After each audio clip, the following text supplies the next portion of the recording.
Never trust anybody who has not brought a book with them. Hey everybody, this is Akshit Manhotra and welcome to Pick a Book. Today we're going to review a very old and a classic novel by Jonathan Swift, Gulliver's Travels. Well, this book does not seem to get old. Well, it has nearly been 300 years since it has been published, but this book does not seem to get old. Talking about the author Jonathan Swift, he was an Anglo-Irish satirist, essayist and poet and was also interested in politics. Sliding down to the book review, when this book was originally written by Jonathan Swift, it was not intended to be a children's book. And this book was written by a completely different mindset because he was a satirist, so he explained the problems of the world through this book. Like if I ask anybody, yes, do you know the book Gulliver's Travels? They said yes, there are many Bollywood, Hollywood movies in which a man is tied with 1,000 ropes and tiny people are surrounding him and shooting arrows at him. But it was not intended to be a children's book and was written with a deeper meaning. Now this book has been divided into 4 parts and each of the parts talk about the voyages by Lemuel Gulliver, who is now a captain of many ships and was earlier a surgeon. Today I'm going to review the abridged version or the original version of the book, the version which is intended for kids. Now talking about the first voyage, his ship gets caught in a storm and he lands on an island in which when he wakes up he's tied with thousands of rope and he's surrounded by pygmy-sized people the size of his palm.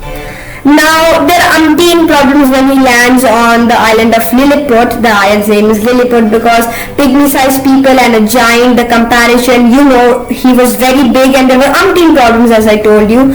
But eventually the natives and Lemuel Gulliver manage.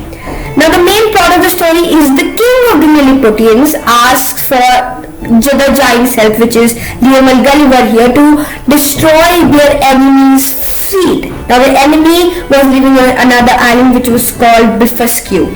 So when he defeated the enemy, the king of the Lilliputians and all the natives also did not thank him, but he got into trouble for defeating the enemy. But finally he managed to escape the island of the Lilliputians and go to the enemy island and finally go to his home by some ship from the enemy island.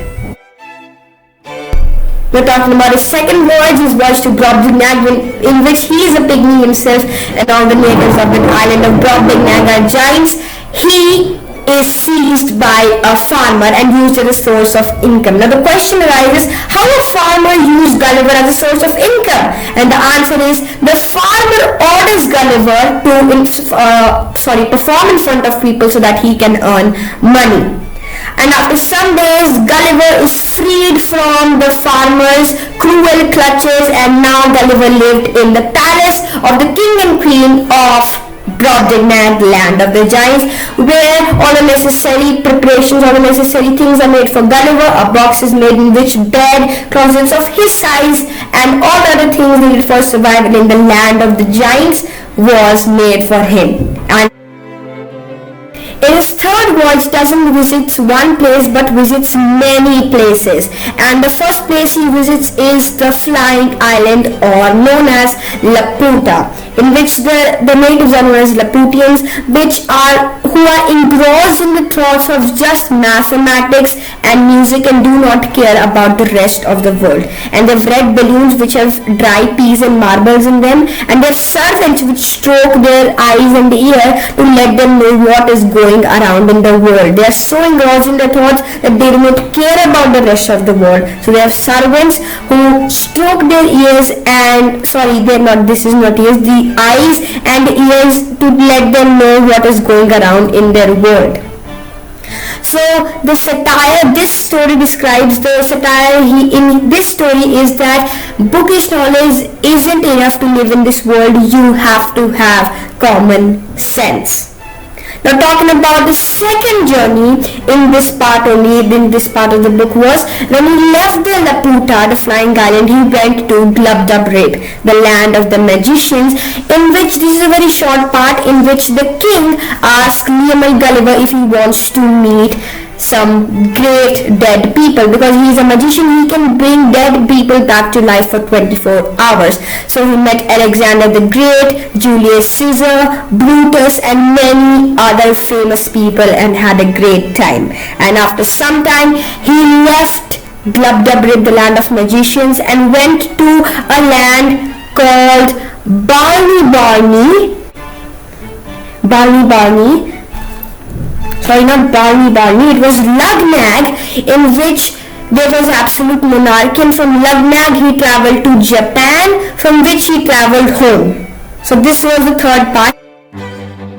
Talking about his final and the last adventure, the fourth adventure, he ended up at the land of the Huinims, in which two species resided. One, the Yahoos, who were uncultured, uncivilized, ferocious, dangerous beings who resembled human beings but were not exactly human beings. And second were the Huinims, who were civilized, cultured, and very peaceful horses, intelligent horses. Well, the Huinims and the Yahoos did not cooperate, and the Huinims made peace between each other, but they did not cooperate and lived their separate lives. Well, the species that lived on this land for a long time were the Huinims only, because the Yahoos came just a few decades ago. Now in this, Gulliver liked and loved the Huinims so much that he didn't want to go back to his own world and live with a horse he now recognized as his master. But after some time the horses told him to go, because after some time they did not recognize Gulliver as a Yahoo, but somewhat Gulliver as a human resembled as a Yahoo, so they told Gulliver to leave. He was very sad to bid adieu to the Huinims, but he had to, because they were forcing him to leave. And when he was back home, he hated when he was back home through a ship in which there were pirates, and when he was back home with his children and his family, he hated human beings. But slowly and with time, he again mixed in with the society. So this was the whole, you can say, the book, and these were the four main adventures by Lemuel Gulliver in this book, Gulliver's Travels. Talking about the ratings of this book, it was a little bit hard to find the ratings of particularly this book by BPI Publishers. I hope you can see the logo here. So I found this book on Amazon and the ratings are 4.1 out of 5. And I would personally give this book a 4.5 out of 5, because there are little bit words that are hard for children to read and have 3 to 4 syllables. But overall this book is great and it is a classic you should read, because if you don't read this book you'll miss a lot when there is a conversation about classic books, because this is one of the books, as I told you, which was one of the first novels. And talking about this particular bridge version book, the paper is very good and it's a black and white book with many images also, so that is good because children love books with images, so that's a great point here. So that were the ratings and my ideas and my point of view on this book.